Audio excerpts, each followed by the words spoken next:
పంచాయతీ ఎన్నికలకు ముందు BRS working president KTR కు నోటీసులు ఇచ్చాయి దర్యాప్తు సంస్థలు. ఇప్పుడు మున్సిపల్ ఎన్నికలకు ముందు మాజీ మంత్రి హరీష్ రావుకు నోటీసులు వచ్చాయి. ఆయన విచారణకు వచ్చి వెళ్లారు, మళ్లీ నోటీసులు ఇస్తారని సంకేతాలు ఇస్తున్నారు. మొత్తానికి ప్రధాన ప్రతిపక్షాన్ని ఎన్నికలకు ముందు ఇబ్బంది పెట్టేలా అధికార కాంగ్రెస్ దర్యాప్తు సంస్థలను ఉసిగొల్పుతోందనే ఆరోపణలు గులాబీ పార్టీ నుండి బలంగానే వినిపిస్తున్నాయి.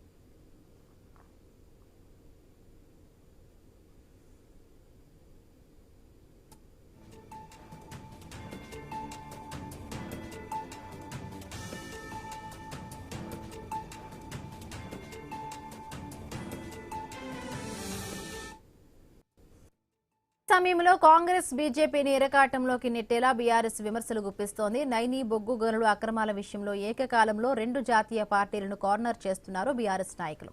ఇక ఫిరాయింపు ఎమ్మెల్యే విచారణ తీరుపై సుప్రీంకోర్టు ఆగ్రహం వ్యక్తం చేయడం మరొక ఎపిసోడ్.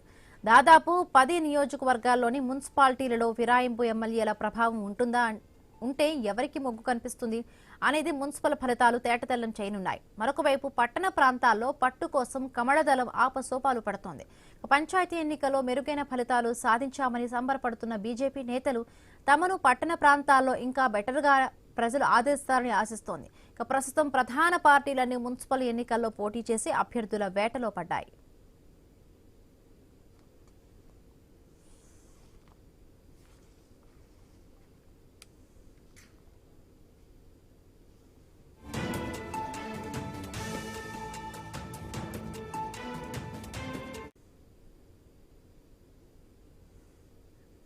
ఇక మున్సిపల్ ఎన్నికల ముందు తెలంగాణలో కూడా వాడి వేడి రాజకీయం మరొకసారి హీటెక్కిందనే చెప్పుకోవాలి. బీఆర్ఎస్ మాజీ మంత్రి కేటీఆర్కి ఇప్పుడు నోటీసులు ఇవ్వడం కూడా ప్రధానంగా కూడా ఇప్పుడు హాట్ టాపిక్గా మారింది. రైట్, మరిన్ని పూర్తి డీటెయిల్డ్ అనాలిసిస్ మా కలీగ్ ఆశా న్యూస్ టీమ్ నుంచి లైవ్లో సిద్ధంగా ఇస్తారు.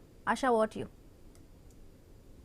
మున్సిపల్ ఎన్నికలకి షెడ్యూల్ ఎప్పుడైనా రాబోతోంది. మీరు చెప్పిన విధంగా పంచాయతీ ఎలక్షన్స్ కు ముందు కేటీఆర్ కి, మాజీ మంత్రి కేటీఆర్ కి అయితే నోటీసులు ఇచ్చారు. ఇప్పుడు మున్సిపల్ ఎలక్షన్స్ కి ముందు మాజీ మంత్రి హరీష్ రావుకి నోటీసులు ఇచ్చిన విచారణ పిలిపించినటువంటి సిచ్యువేషన్ మనకు కనిపించింది. సో ఈ విధంగా దర్యాప్తు సంస్థలను అడ్డు పెట్టుకొని ముందుకెళ్లబోతుందా అధికార పార్టీ అనేది ఒకటి. మరి బీఆర్ఎస్ చేస్తున్నటువంటి స్టాండ్ ఏంటి? ఏదైతే నైని బొగ్గు గనుల విషయం ఉందో దీనికి సంబంధించి మేము ఆధారాలు ఇస్తాము, అటు కేంద్ర మంత్రి కిషన్ రెడ్డికి కంప్లైంట్ చేయమని చెప్పండి, సిబిఐని పంపించమని చెప్పండి, ఆధారాలను ఇస్తాము, దీంట్లో ఏదైతే ఉందో అదంతా బయట పెట్టండి అని చెప్పి 2 జాతీయ పార్టీలను ఎరకాటంలో పెట్టే ప్రయత్నం. ఇటు రాష్ట్రంలో ఉన్నటువంటి కాంగ్రెస్ పార్టీని, జాతీయ స్థాయిలో కేంద్రంలో అధికారం ఉన్నటువంటి బీజేపీని, 2 పార్టీలను ఎరకాటంలో పెట్టే ప్రయత్నం చేస్తుంది బీఆర్ఎస్. ఇక బీజేపీ విషయానికి వస్తే మాకు పట్టణంలో పట్టు ఎక్కువగా ఉంటుంది, అసెంబ్లీ ఎలక్షన్స్ లో మా బలం ఎంతో నిరూపించుకున్నాము, తర్వాత జరిగిన ఎంపీ ఎలక్షన్స్ లో కూడా, పార్లమెంటరీ ఎలక్షన్స్ లో కూడా మా పట్టేంతో మా బలం పెంచుకున్నటువంటి సిచ్యువేషన్. మొన్న జరిగినటువంటి పంచాయతీ ఎలక్షన్స్ లో కూడా మా ఓట్ పర్సంటేజ్ పెరిగింది, ఇప్పుడు ఇంకా పెరుగుతోంది. పట్టణాల్లో విద్యావంతుల సంఖ్య ఎక్కువగా ఉంటుంది కాబట్టి కేంద్రం ఏమిస్తోంది, కేంద్ర సహకారం ఎంత ఉంది, బీజేపీని పట్టం కట్టించడానికి పట్టణ ప్రజలందరూ కూడా ముందుంటారు. ఇప్పటికే శంకరామం పూరిస్తున్నారు. సమర సంఘం సభలో కూడా బీజేపీ చీఫ్ మాట్లాడుతున్నటువంటి సందర్భం. అదేవిధంగా బీజేపీకి సంబంధించినటువంటి ఎంపీలు కావచ్చు, కేంద్ర మంత్రులు కావచ్చు, ఈ మున్సిపాలిటీ ఎలక్షన్స్ లో ఇప్పటికే ముందుకెళ్తున్నటువంటి సిచ్యువేషన్ కనిపిస్తోంది. మరొక పక్క చూసుకుంటే ఇక్కడ చాలా విషయాలు మున్సిపాలిటీ ఎలక్షన్స్ విషయానికి వస్తే, ఒకటి డైవర్షన్ పాలిటిక్స్ నడుస్తున్నాయి, మరొకటి ఫిరాయించిన ఎమ్మెల్యేలకు సంబంధించి 7గురికి క్లీన్ చిట్ ఇచ్చారు స్పీకర్, దానికి సంబంధించి కూడా న్యాయస్థానం ఆగ్రహం వ్యక్తం చేస్తున్నటువంటి సిచ్యువేషన్ కనిపిస్తుంది. మరి ఫిరాయించిన ఎమ్మెల్యేలు ఎటుపక్క పార్టీ వైపు ఉంటారు, ఏ పార్టీ వైపు ప్రచారం చేస్తారు అనేది ఒక పాయింట్ కింద కనిపిస్తోంది.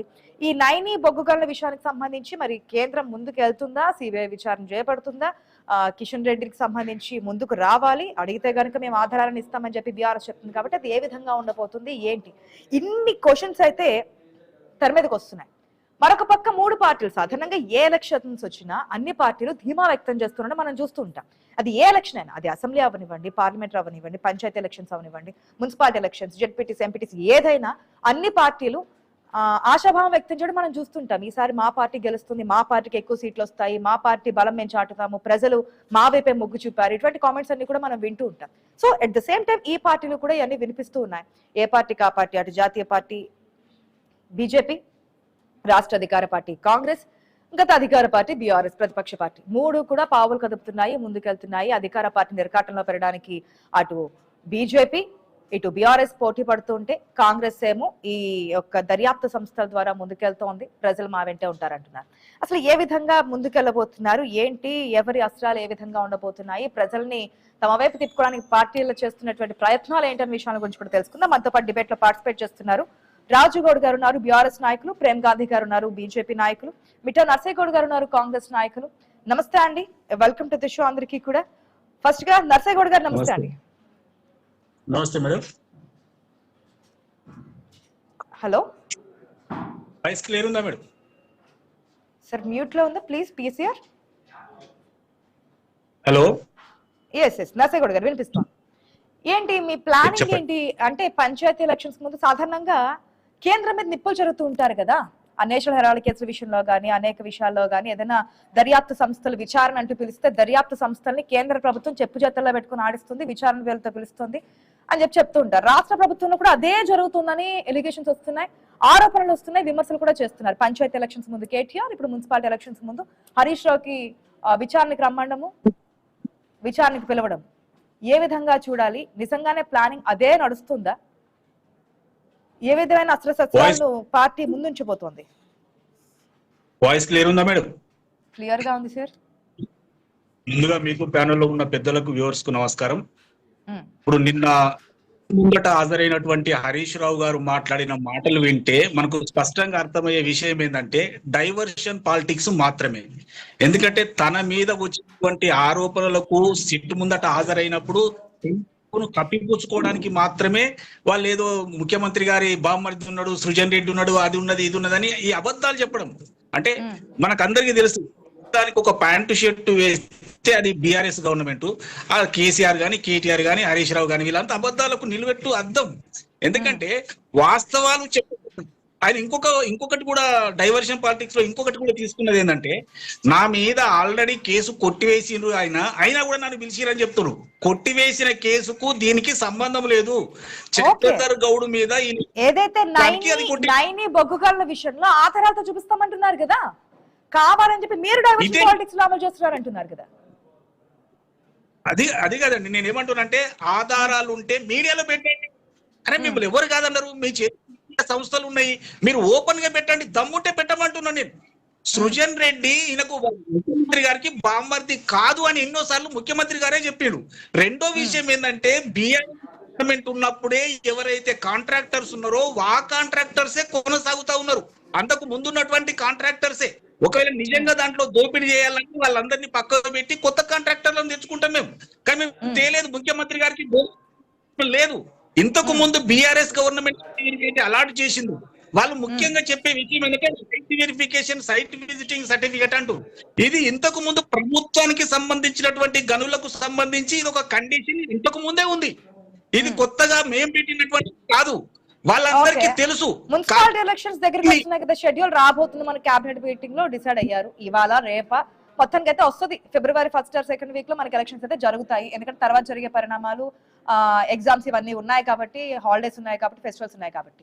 ఏ విధంగా ప్లానింగ్ ఏంటి, ప్రజలు ఏ విధంగా నమ్ముతారు అనుకుంటున్నారు? పట్టణాల్లో మెయిన్ గా హైదరాబాద్ లో కావచ్చు, పట్టణాల్లో కావచ్చు, కాంగ్రెస్ పార్టీకి గతంలో అసెంబ్లీ ఎలక్షన్స్ లో వచ్చినటువంటి తీర్పు మనం చూసాం కదా. ఇప్పటికి ఇంకా ఏమైనా ప్రజలకు చేశామంటున్నారా? ఏదైతే 6 గ్యారంటీలు అని చెప్పి ముందుకెళ్లారో దాంట్లో ఎంతవరకు తీర్చారు?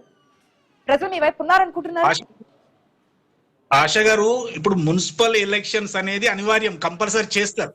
ఈ 1 or 2 days లో నాకు తెలిసి 3rd నాడు షెడ్యూల్ వచ్చే అవకాశం ఉంది. నేను ఎందుకు చెప్తున్నా, 116 ఈ మున్సిపాలిటీస్, 6 ఈ కార్పొరేషన్లకు సంబంధించి ఎన్నికలు అనేది తప్పనిసరి జరుగుతాయి. దాంట్లో more than 90% మేము స్వీప్ చేయబోతా ఉన్నాం, అందులో అనుమానం లేదు.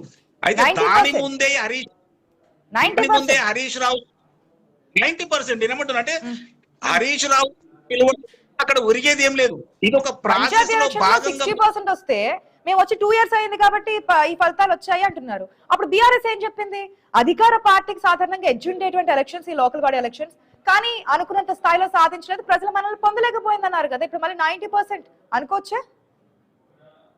గారు నేను ఏమంటున్నా అంటే బీఆర్ఎస్ చెప్పేటి అబద్ధాలు ఎందుకు చెప్తుందంటే వాళ్ళకు ఒక అనుమానం ఉంది. ఏమనుమానం అంటే బీజేపీ మేము రాష్ట్రంలో 2వ ప్రతిపక్షం అంటుంది, టిఆర్ఎస్ ఏమంటుందంటే మేమే రెండో ప్రతిపక్షం, మీరు మూడో ప్రతిపక్షం అని వీళ్ళు అనుకుంటారు.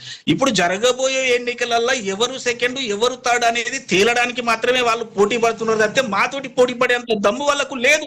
ప్రజలు మాతోటి ఉన్నారు. ఇలా 85 సీట్లు సర్పంచ్ సీట్లు మేము గెలిచి 66% ఉన్నారనే కదా దాని అర్థం. కాబట్టి ఈ 116 ఈ పురపోలికలలో కూడా మేము ఖచ్చితంగా మోర్ దాన్ 90% గెలుస్తామనే విశ్వాసంతో మేము ఉన్నాం. ఎందుకంటే మేము చేసినటువంటి ఏ పార్టీకి వెళ్తుంది అనుకున్నారా? 10%? ఆ 10% ఏ పార్టీకి? వీళ్ళిద్దరు ఎవరు రెండో స్థానం ఎవరు మూడో స్థానం అని వీళ్ళు తెలుసుకోవాలి. రెండో విషయం ఏంటంటే ఇప్పుడు భారతీయ జనతా పార్టీ మాట్లాడుతుంది ఏంటంటే మేము పురపాలికలలో అడ్డగోలుగా మొత్తం కొట్టేస్తాం అన్నట్టు మాట్లాడుతుంది. అరే నిన్న మొన్న జరిగినట్టు మీకు డిపాజిట్ రాలేదు, ఇంకా మీకు ఎక్కడ వస్తాయండి? వాళ్ళు ఈ ఆలోచనతో ఉండొచ్చు. బీఆర్ఎస్, బీజేపీ, టీడీపీ, జనసేన కదా. మీరు ఏదైతే అబౌవ్ 90% అంటున్నారో వారి ధీమా వారిది. ఆ పార్టీ ఏ స్ట్రాటజీతో ముందుకెళ్తుందో, ప్రచారంలో ఏ విధంగా ముందుకెళ్తారు? నర్సేగౌడ్ గారు ఒక్క నిమిషం. అధికార పార్టీగా మీకు ఆ ధైర్యం ఉండొచ్చు, లేదంటే కనుక నమ్మకం కూడా ఉండొచ్చు. ఒక్క నిమిషం. రాజగౌడ్ గారు నమస్తే అండి. నమస్తే మేడం, గుడ్ మార్నింగ్. రాజగౌడ్ గారు, మీరేంటి గతంలో పంచాయతీ ఎలక్షన్స్ లో మాట్లాడినప్పుడు ఎలక్షన్స్ లో ఈసారి ఫలితాలు మనకి ప్రజా తీర్పు అధికార పార్టీ మీద ఉన్నటువంటి వ్యతిరేకత అన్ని ప్రజలు బహిర్గతం చేస్తారన్నారు. ఎందుకంటే అది పార్టీల గుర్తుల మీద జరగలేదు కాబట్టి అధికార పార్టీకి సాధారణంగా అనుకూలంగా ఉండేటువంటి ఎలక్షన్స్ ఇవన్నీ అనుకున్నంత స్థాయిలో రాలేదు, చేయలేదు అని చెప్పారు. మరి ఇప్పుడు మున్సిపాలిటీలో ఎంత వరకు సాధిస్తారనుకున్నారు? ఆల్రెడీ పట్టణాల్లో గతంలో బీఆర్ఎస్ కి పట్టుంది. ఇప్పుడు ఎన్ని స్థానాలను సాధించే అవకాశం ఉంది? మీ ప్లానింగ్స్ ఏంటి? ఏ విధంగా ముందుకెళ్ళబోతున్నారు? గుడ్ మార్నింగ్ మేడం, అందరికి వ్యూవర్స్ అందరు కూడా గుడ్ మార్నింగ్ చెప్తూ, మరి ఏదైతే ఇప్పుడు నడుస్తుందో తతంగం, రేవంత్ రెడ్డి గారు కంప్లీట్ గా బడే బాయ్ని ఫాలో అవుతుండు.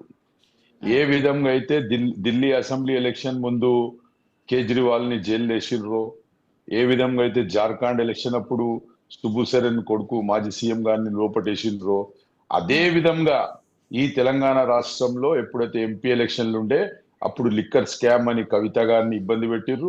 తర్వాత మొన్న గ్రామ పంచాయతీ ఎన్నికలు జరిగినప్పుడు ఫార్ములా ఈ రేస్ మీద నోటీసులు ఇచ్చిండ్రు. మరి ఇప్పుడు మున్సిపాలిటీ ఎలక్షన్లు రాబోతున్నాయి కాబట్టి హరీష్ రావు గారికి నిన్న సిట్తో నోటీసులు ఇప్పించారు.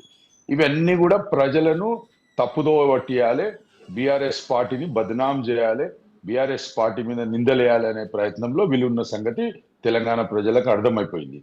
మీరు మొన్న జరిగిన గ్రామ పంచాయతీ ఎన్నికల్లో సాధారణంగా అధికార పార్టీకి దాదాపు మెజారిటీ సీట్లు వస్తాయి. కానీ గులాబీ కండువ లేనిది, కారు గుర్తు లేకపోయినప్పటికీ ఈ రోజు మేము 40% సీట్లు తెలంగాణలో గ్రామ పంచాయతీ సీట్లు మేము సంపాదించుకున్న సంగతి మీ అందరు కూడా తెలుసు. మరి రేపు జరగబోయే మున్సిపాలిటీ ఎన్నికల్లో మరి అందరు కూడా పట్టణ ప్రాంతాల్లో మరి చాలా మంది అందరు కూడా విఘ్నులు, ఇంటలెక్చువల్స్, యువకులు, మహిళలు అందరు కూడా ఉంటారు. కాంగ్రెస్ పార్టీ ఏం చెప్పింది? 6 గ్యారంటీలు, 420 హామీలు. 6 గ్యారంటీల్లో పట్టణ ప్రాంతానికి సంబంధించిన వాళ్ళే ఎక్కువ ఉంటారు. ఏ విధంగా పెన్షన్లు కానీ, వికలాంగుల పెన్షన్లు కానీ, అదేవిధంగా షాది ముబారక్ తులం బంగారం కానీ, గ్యాస్ సిలిండర్ కానీ, అదేవిధంగా ఉచిత కరెంట్ కానీ, ఇవన్నీ ఇస్తామని ఎప్పుడు ఈ ఒక్క పథకం అన్న కంప్లీట్ గా ఫుల్ఫిల్ చేసిన దాఖలాలో ఈ కాంగ్రెస్ పార్టీ లేదు. కేవలం ఇప్పుడు ఈ రోజు ఒక స్టేట్మెంట్ ఏమిచ్చారంటే మున్సిపల్ ఎన్నికల తర్వాత మహాలక్ష్మి పథకము 2500 ఇస్తామని చెప్పేసి ప్రజలకు మళ్ళా మోసం చేయడానికి పని కట్టుకున్న పరిస్థితి మనకు పార్టీలు. ఏ అధికార పార్టీ అంటే పార్టీ అధికారంలో ఉన్నప్పుడు అవకాశం ఉంటుంది కదా, ఎలక్షన్స్ ముందు, బైపోల్స్ ముందు ఈ విధంగా ఏదైనా వారిని తమ వైపు తిప్పుకోవడానికి ఇటువంటివి మనం గతంలో ఇప్పుడు బిఆర్ఎస్ పార్టీ ఎలక్షన్ కంటే ముందు ప్రవేశపెట్టిన పథకాలు ఉంటాయి, మేనిఫెస్టోలో చెప్పినాయి, చెప్పకున్నా కానీ కూడా ప్రజలకు ఇచ్చినాం మేము. కానీ వీళ్ళు ఏవైతే 6 గ్యారంటీలు చెప్పి అధికారంలోకి వచ్చిండ్రో, మరి అన్ని విధాలుగా ప్రజలకు మేము ఇస్తాం, అది ఇచ్చేస్తాం, ఇది ఇచ్చేస్తాం అని మోసం చేసి ఈ రోజు మున్సిపాలిటీ ఎన్నికలకు వచ్చినప్పుడు మళ్ళా మేము ఇస్తామంటే ప్రజలు ఎవరు నమ్మే పరిస్థితుల్లో లేరు. ఇంద్రమ్మ ఇళ్ళు అన్నారు, ఎన్ని ఇండ్లు ఇచ్చింది ఇంద్రమ్మ ఇళ్ళు? వైట్ రేషన్ కార్డులు అన్నారు, ఎన్ని కార్డులు ఇచ్చింది అనేది లెక్క. మేము ఈ అధికార పార్టీ యొక్క దౌర్జన్యాలకు తట్టుకొని వాళ్ళ డబ్బును మద్యాన్ని అన్ని తట్టుకొని ఏ విధంగా మున్సిపల్ గ్రామ పంచాయతీ ఎన్నికల్లో 40% గెలిచినామో ఇప్పుడు కూడా మోర్ దెన్ హాఫ్ అంటే దాదాపు సగంకు పై సీట్లు ఈసారి బీఆర్ఎస్ పార్టీ గెలవబోతుంది. అబౌవ్ 50%. ఎందుకంటే ఇప్పుడు రాష్ట్రంలో బీజేపీ మరియు కాంగ్రెస్ చీకటి బంధం ఉన్న సంగతి మనందరూ కూడా తెలుసు. ఎందుకంటే ఇప్పుడు ఏదైతే నైనీ గనుల గాని కోల్ మైన్స్ లో గానీ ఏదైతే అక్రమాలు అవినీతికి పాల్పడ్డారో మరి దానికి మా హరీష్ రావు గారు ఏమన్నాడు, మీకు మేము మొత్తం ఆధారాలు ఇస్తాము, మీరు మాకు ఒక సిబిఐ ఎంక్వైరీ అన్న ఒక సిట్టింగ్ జడ్జి తోనో ఒక కమిషన్ వేయండి అని చెప్పినాం. మరి ఎందుకు కమిషన్ వేస్తలేరు? మరి అదే ఫైనాన్స్ మినిస్టర్ వచ్చి దాంట్లో కొంచెం లోటుపాట్లు ఉన్నాయని రద్దు చేస్తున్నామని చెప్పడం అంటే దీంట్లో ఏదో మతలబు ఉన్నది, ఏదో దీంట్లో దాగి ఉన్నది. ఇక్కడ రాజుగౌడ్ గారు చెప్పండి. మీరు అధికార పార్టీ మీద విమర్శలు చేస్తున్నారు, ఇచ్చినటువంటి హామీలను అమలు చేయలేదు, మేనిఫెస్టోలో పెట్టినవన్నీ అమలు చేయలేదు అంటున్నారు. గతంలో మీ పార్టీ చేసినటువంటి తప్పులు అక్రమాల గురించి ఇప్పుడు కవిత డైరెక్ట్ గా వచ్చి బయటకు వచ్చి మాట్లాడుతున్నారు బహిరంగంగా, ప్రజలు నమ్ముతారా? ఇదిగోండి, అది రాజకీయ కోణంగా కవిత గారు మాట్లాడుతున్న సంగతి తెలుసు. మేం చెప్పినాం కదా కాళేశ్వరంలో ఎలక్షన్స్ లో నష్టం జరిగే అవకాశం మొన్న గ్రామ పంచాయతీలో నష్టం జరిగిందా అండి? మాకు మేము బ్రహ్మాండమైన మెజార్టీతోని మా సర్పంచ్లు ఇంకా కాంగ్రెస్ సర్పంచ్లు 10 ఓట్లు 15 ఓట్లతో గెలిచారు. మా గెలిచిన సర్పంచ్లు దాదాపు 1000 ఓట్లు 500 ఓట్ల మెజార్టీతో గెలిచిన పరిస్థితి ఉన్నది తెలంగాణ రాష్ట్రంలో. మాకు ఓట్ ఆఫ్ పర్సెంటేజ్. మరి అదేవిధంగా మేమేమంటున్నామంటే ఈ రాష్ట్రంలో బీజేపీ కాంగ్రెస్ ములాఖాత్ అయి రాజకీయాలు చేస్తున్న సంగతి ప్రజలకు తెలిసిపోయింది. ఎందుకంటే ఇన్ని అవినీతి అక్రమాలు హైడ్రా గాని, ఎస్యూ భూములు గాని, త్రిబులార్ గాని, ఫోర్త్ సిటీ గాని, ప్యూర్ రేర్ అనే ఒక ఇంకో సిటీతో పేరుతో ఇన్ని ప్యూర్ రేర్ తోటి ఇన్ని అరాచకాలు చేస్తుంటే కూడా కేంద్ర ప్రభుత్వం పెద్దన్న పాత్రగా వ్యవహరించాలి. వాస్తవానికి అయితే ఎందుకు రేవంత్ రెడ్డి గారికి మినహాయింపిస్తుండ్రు అనేది తెలంగాణ ప్రజలందరూ కూడా ఆలోచన చేసుకున్నాలి. ఈ తెలంగాణ ప్రజలు బీజేపీ ఎంపీలకు 8 మందికి గెలిపించారు, కాంగ్రెస్ కి 8 మందికి గెలిపిస్తే వీళ్ళు తెచ్చింది 2 బడ్జెట్ల గుండు సున్నా. కాబట్టి తెలంగాణ ప్రజలు ఇప్పుడన్నా ఆలోచన చేసుకున్నాలి. పట్టణ ప్రాంతంలో ఉన్న ప్రజలందరూ కూడా ఒకటే ఆలోచన చేసుకున్నాలి. ఈ రాష్ట్రం అభివృద్ధి కావాలంటే తెలంగాణ రాష్ట్ర సమితి ద్వారానే అవుతుంది తప్ప ఈ జాతీయ పార్టీలతో ఎప్పుడు కూడా తెలంగాణకు న్యాయం జరగదని చెప్పేసి కూడా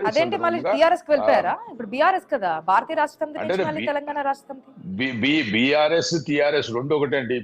తెలంగాణతో పేగుబంధం ఉన్న పార్టీ మాది, తెలంగాణ తీసుకొచ్చిన పార్టీ మాది, తెలంగాణ కోసం పోరాడిన నాయకులం మేము.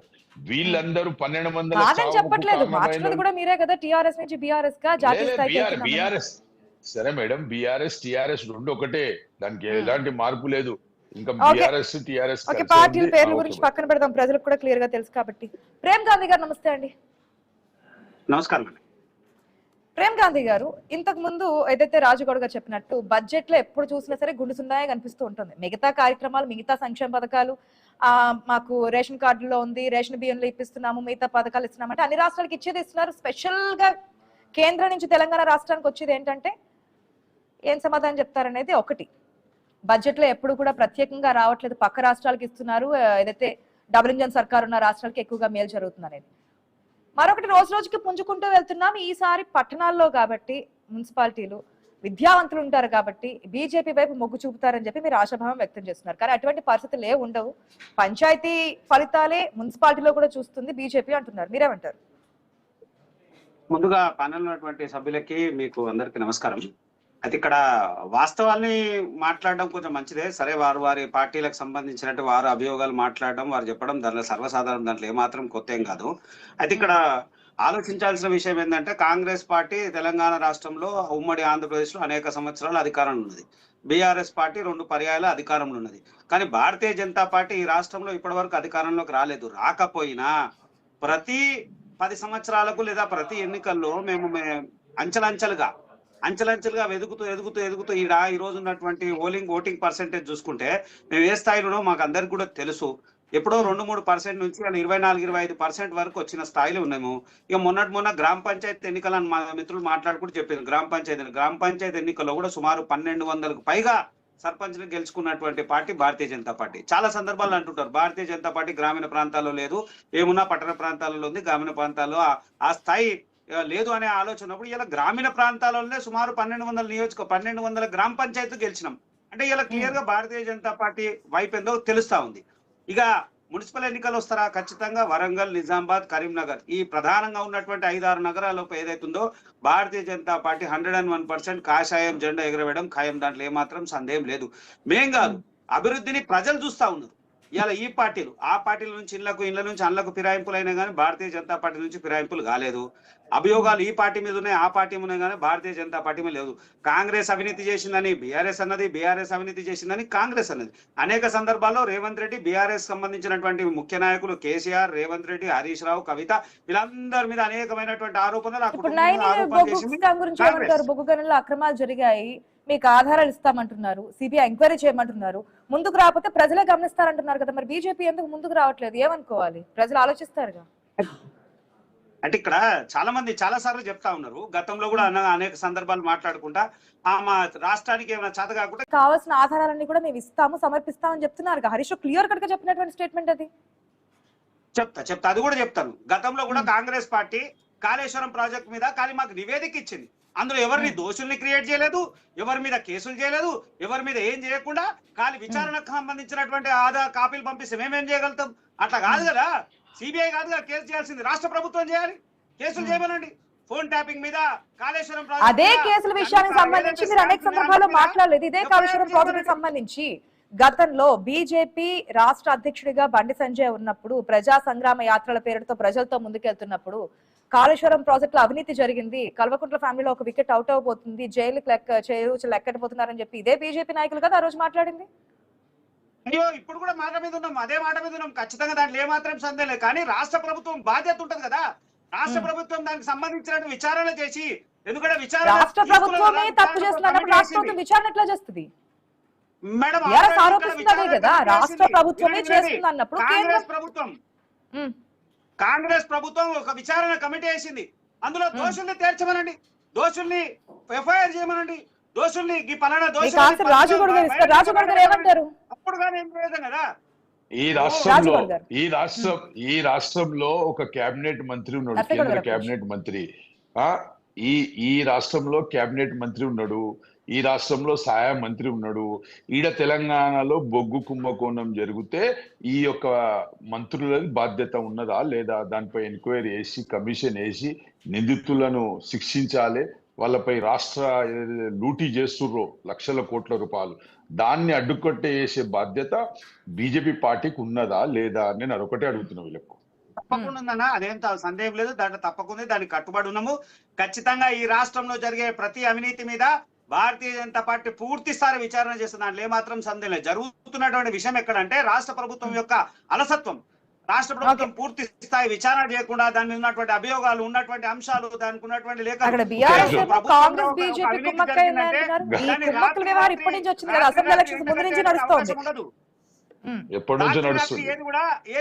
ఒక పార్టీ మరొక పార్టీతో జాతీయ స్థాయిలో కొట్టుకునే పార్టీలు రాష్ట్రంలో కలిసి ఉన్నాయని, లేదంటే ఇక్కడ బీఆర్ఎస్ కాంగ్రెస్ ఒకటని బీజేపీ కాంగ్రెస్ ఒకటని బీఆర్ఎస్, ఈ విధంగా అసెంబ్లీ ఎలక్షన్స్ ముందు నుంచి ఈ సర్కిల్ నడుస్తూనే ఉంది. ప్రేమ్ గాంధీ గారు ఎన్ని స్థానాలు వస్తాయనుకుంటున్నారు బీజేపీకి సంబంధించి మున్సిపాలిటీ ఎలక్షన్స్ లో? నేను ఏమంటారు ఆశ గారు ముందు చెప్తాను. అసలు జీవితంలో ఎప్పుడు జరగని విషయం అండి, కాంగ్రెస్ బీజేపీ కలవడం అసాధ్యం. మా లక్ష్యమే కాంగ్రెస్ విముక్త భారత్. దానికి సంబంధించి ఈక్వేషన్స్ బీఆర్ఎస్ ఇస్తుందిగా. మేము కాంగ్రెస్ తో ఎక్కడ ఊటి కలుపుతాము? అది ముమ్మాడికి బీఆర్ఎస్ వచ్చినటువంటి అనుమానం ప్రకారం ఏ విధంగా ఏంటి, పక్క రాష్ట్రాల్లో పొత్తులు ఉన్నటువంటి పార్టీ ఏది, ఇక్కడ నడిపిస్తున్నది ఏంటి అని చెప్పి క్లియర్ గా చెప్తున్నారుగా. ఎందుకు ఇట్లాగా సపోర్ట్ చేస్తున్నారు, మరి అక్కడ ఉన్నటువంటి కూటమి ఏంటి, వ్యతిరేకిస్తున్నది ఎవరు అనేది. ఓకే, ఆ విషయం కొంచెం పక్కన పెడితే మున్సిపాలిటీల్లో ఎంత పర్సెంటేజ్ ఓట్ బ్యాంక్ వస్తుంది అనుకుంటున్నారు? ఎన్ని స్థానాలు గెలుచుకుందాం అనుకుంటున్నారు? అసలు ఇప్పటి వరకు వీళ్ళిద్దరికి రెండు పార్టీలు ప్రధానంగా ఉన్నటువంటి అధికారం ఉన్నటువంటి కాంగ్రెస్ కానీ బీఆర్ఎస్ గతంలో ఉన్నటువంటి బీఆర్ఎస్ పార్టీ ఈ రెండు పార్టీలు కూడా ఊహించినటువంటి రీతిలో మేము ఈసారి కాషాయ జెండా చాలా అంటే చాలా నగరం మీకు చెప్పినటువంటి కరీంనగర్, వరంగల్ చెప్పండి. నమ్మకానికి కారణం మేము ఇది చేసాము, ప్రజల్లో ఇది ఉంది, మా పార్టీ మీద ఈ పనులకు సంబంధించి, ఈ డెవలప్మెంట్ కి సంబంధించి, ఈ నిధుల షేరింగ్ కి సంబంధించి ప్రజల్లో మా మీద బలంగా నమ్మకం ఉంది, ఓట్లు తప్పకుండా మా పార్టీకే, మా గుర్తుకే పడతాయి అనడానికి రీజన్స్ చెప్తాను. గ్రామీణ వాతావరణంలో మొన్న సుమారు 1200 ప్రాంతాలలో ఎట్లా సర్పంచ్లు గెలిచిర్రు, అనేక ప్రాంతాలలో చెప్తాను ఆశ గారు చెప్తాను, ఆ విషయం కూడా చెప్తా. గ్రామీణ వాతావరణంలో ఆ స్థాయి వచ్చినప్పుడు ఇలా పట్టణ ప్రాంతాల్లో అనేకమైనటువంటి పథకాలు కేంద్ర ప్రభుత్వం నుంచి డైరెక్ట్ గా నిధులు ఇస్తున్నటువంటి ప్రాంతాలు.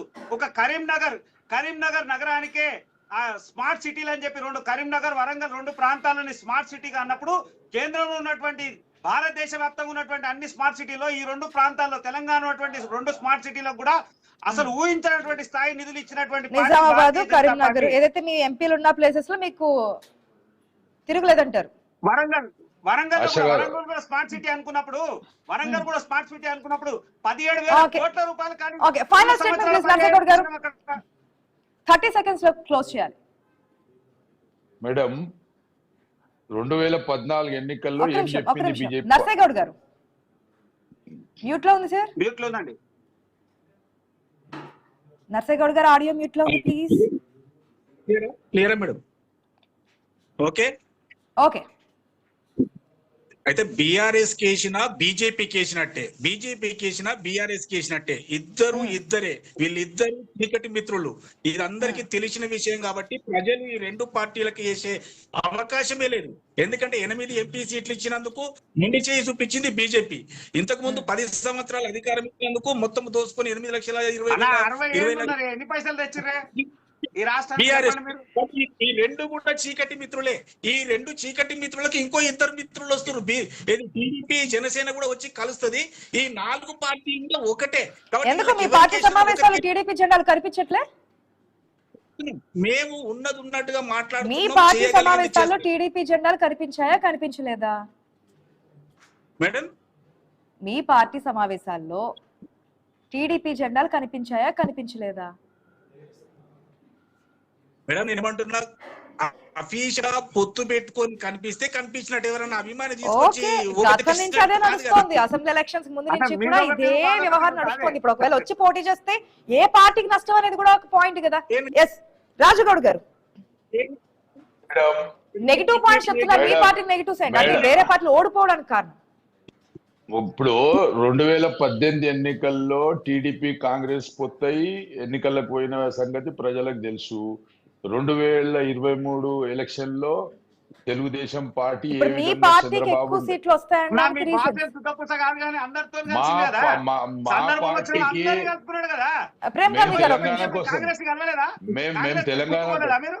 తెలంగాణ కోసం కలిసినాం. తెలంగాణ కోసం అన్ని పార్టీలతో కలిసిపోయినాం. కానీ మీలాగా దోచుకోనికే, దంచుకోనికే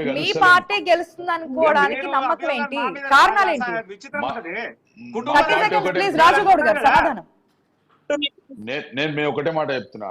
పట్టణ ప్రాంతాల్లో ఈ రోజు కేంద్రంలో ఉన్న బీజేపీ గాని సంవత్సరానికి 2 కోట్ల ఉద్యోగాలు ఇస్తదని నరేంద్ర మోడీ గారు మోసం చేసిండ్రు. రేవంత్ రెడ్డి గారు సంవత్సరానికి 2